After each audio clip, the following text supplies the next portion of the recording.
দেবব্রত সিংহের কবিতা। কবি দেবব্রত সিংহ আঞ্চলিক ভাষায় এই কবিতাটি লিখেছেন। আঞ্চলিক ভাষার কবিতা তেজ।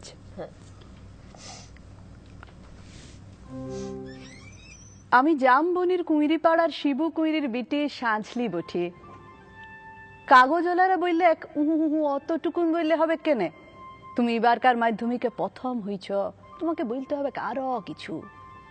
টিভিওয়ালারা বললে তুমি ক্ষেত মজুরের মিয়া, তুমি কি করে কামিন খাটিয়ে মাধ্যমিকে প্রথম হলে বলো দেখি, সেটা তোমাকে বলতে হবে খুলে।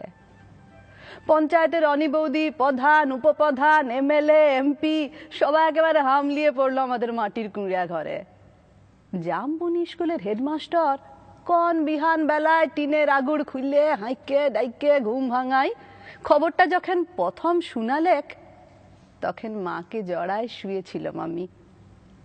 কুঁড়া ঘরের গুটগুটা আধারে হেডমাস্টারকে দেখে মায়ের পাড়া আমিও চোখ কচালে হাঁ হয়ে ভাইলেছিলাম। এ কি স্বপ্ন দেখছি নাকি? স্যার বললে এটা স্বপ্ন লয়, স্বপ্ন লয়, সত্যি বটে।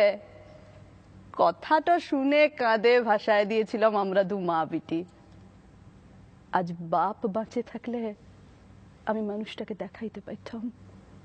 দেখাইতে পাইতাম বহুত কিছু। আমার বুকের ভিতরে যে তেজালো সন্ধ্যা বাতিটা জ্বালিয়ে দিয়েছিল মানুষটা, সেই বাতিটা আজকে কেমন আমাদের কুঁড়া ঘরটাকে আলো করিয়েছে, সেটা দেখাইতে পাইতাম। আপনারা বলছেন বটে, তোমাদের মতন মিয়ারা যদি উঠে আসে তাহলে ভারতবর্ষ উঠে আসে। কথাটা খুবই সত্যি, কিন্তু উঠে আসার রাস্তাটা যে এখনো তৈয়ার হয় নাই। খাড়া পাহাড়ে উঠা যে কি জিনিস, বহুত দম লাগে, বহুত তেজ লাগে। আমি জামবনির কুঁইরি পাড়ার শিবু কুঁইরির বিটি সাঁঝলি।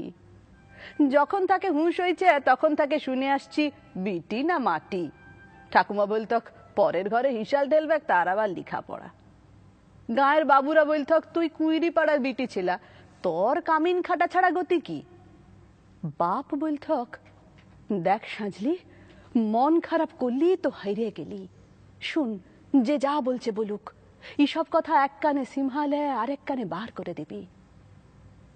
তখন বাবু পাড়ার কুচিল দেঘইরা ঘরে কামিন খাইতক মা। ক্ষয় রোগের তাড়সে মায়ের গতরটা ভাঙে নাই অতটা। মাঝে মধ্যে জ্বর টর আসতে বটে, জ্বর আলে মা চুপচাপ এগনাতে তালাই পাতে শুয়ে থাকত। মনে আছে সে ছিল এক জাড় কালের সকাল। রোদ উঠেছিল ঝলমলানি, ঝিঙা ফুলা রোদ।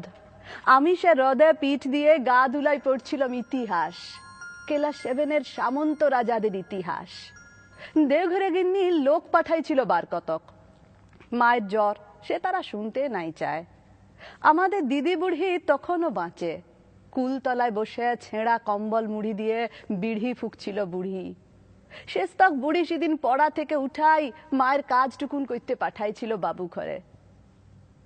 পুরানো ফটক ঘেরা উঠান, অত বড় দরদালান, অত বড় বারান্দা, সব ঝাঁট ফাট দিয়ে সাফ সূত্র করে আসছিলাম চুলে।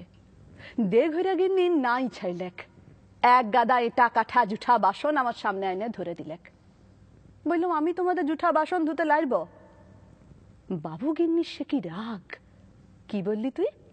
যত বড় মূল হয় তত বড় কথা। জানিস তোর মা, তোর মায়ের মা, তার মায়ের মা সবাই আতকাল আমাদের জুঠা বাসন ধুয়ে গুজারে গেল, আর তুই বললি জুঠা বাসন ধুতে লাইবি? বললাম আমি তোমাদের জুঠা বাসন ধুতে লাইব, তোমরা লোক দেখে লাওগা, আমি চললাম। কথাটা বলে গটগট গটগট করে বাবু গিন্নির মুখের সামনে আমি বেড়াই চলে এলাম। তা বাদে সে লিয়ে কি কাণ্ড, কি ঝামেলা। বেলা ডুবলে মাহাতোদের ধান কাটে বাপ ঘরকে ফিরে আইলে 2 পাতা লেখাপড়া করা লাতনির ছোট মুখে বড় থুতির কথা 7 কাহন করে বলেছিল দিদি বুড়ি। মা কোনো রাগ কাঢ়ে নাই। আঘর মাসের সন্ধ্যা বেলায় এগনাতে আগুন জ্বালে গা হাত পা সেঁকছিল মা। এক মাথা ঝাঁকড়া চুল ঝাঁকানো বাপের পেটানো পাথরের মুখটা ঝলকে উঠেছিল আগুনের আঁচে। আমি বাপের অমন চেহারা কোনোদিন দেখি নাই। বাপ সেদিন মা আর দিদি বুড়ির সম্মুখে আমাকে কাছকে ডাকে মাথায় হাত বুলাই গম গমা গলায় বলেছিল, যা করেছিস বেশ করেছিস। শুন, তোর মা, তোর মায়ের মা, তার মায়ের মা সবাই করেছে কামিনগিরি, বাবু ঘরে গতর খাটাই খাইয়েছে। তাতে হইছেটা কি? তাতে হইছেটা কি? এই কথাটা মনে রাখবি সাজলি, তুই কিন্তু কামিন হবার লাগে জম্মাস নাই। যত বড় লাট সাহেবই হোক কেনে, কারু কাছে মাথা নুয়াই নিজের তেজ বিকাবি নাই। এই তেজটুকুন লাগে লেখাপড়া শিখাচ্ছি তোকে, না হলে আমাদের মতো হাভাতা মানুষের ঘরে আর আছেটা কি? আমি জামবনির কুইরি পাড়ার শিবু কুইরির বেটি সাজলি। কবেকার সেই ক্লাস 7-এর কথা ভাবতে যায় কাগজওয়ালা টিভিওয়ালাদের সামনে এখন কি যে বলি। তালপাতা রদ দিয়ে ঘেরা গবুল্লতার ইগনাতে লুকে এখন লুকাকার। তার মাঝে বাঁশি বাজায়, জিপ গাড়িতে চাইপে আগু পিছু পুলিশ নিয়ে মন্ত্রী আইলেক ছুটে। কোথায় সাজলি কুইরি, কোথায়? বলতে বলতে বন্দুকধারী পুলিশ লিয়া সোজা আমাদের মাটির কুঁড়িয়া ঘরে। হেডমাস্টার বললে এক, প্রণাম কর সাজলি, প্রণাম কর। মন্ত্রী তখন পিঠ চাবড়ালেক। পিঠ চাবড়ায় বললেক, তুমি কামিন খাটি মাধ্যমিকে প্রথম হইছ, তাই তোমাকে দেখতে আইলাম। সত্যি বড় গরিব অবস্থা বটে। তোমাদের মতন মিয়ারা যাতে উঠে আসে তার লাগেই তো আমাদের পার্টি, তার লাগেই তো আমাদের সরকার। এই লাও 10,000 টাকা চেকটা এখন লাও। শুনো, আমরা তোমাকে আরো ফুল দিব, সম্বর্ধনা দিব, আরো দেদা টাকা তুলে দিব। এই টিভির লোক, কাগজের লোক, কারা আছেন এদিকে আসেন। তক্ষুনি ছোট বড় কত রকমের সব ঝলকে উঠল ক্যামেরা, ঝলকে উঠল মন্ত্রীর মুখ। না না, মন্ত্রী লয়, মন্ত্রী লয়। ঝলকে উঠল আমার বাপের মুখ, গনগনা আগুনের পাড়া, আগুন মানুষের মুখ। আমি তক্ষুনি বলে উঠলাম, না না, এই টাকা আমার নাই লাগবে। আর আপনারা যে আমাকে ফুল দিবেন, সম্বর্ধনা দিবেন বলছেন, তাও আমার নাই লাগবে। মন্ত্রী তখন ঢোক গিললেক। গায়ের সেই দেঘইরা গিন্নির বড় বেটা, সে এখন পার্টির বড় লেতা। ভিড় ঠেলে সে আসে বললেক, কেনে কি হয়েছে রে সাজলি?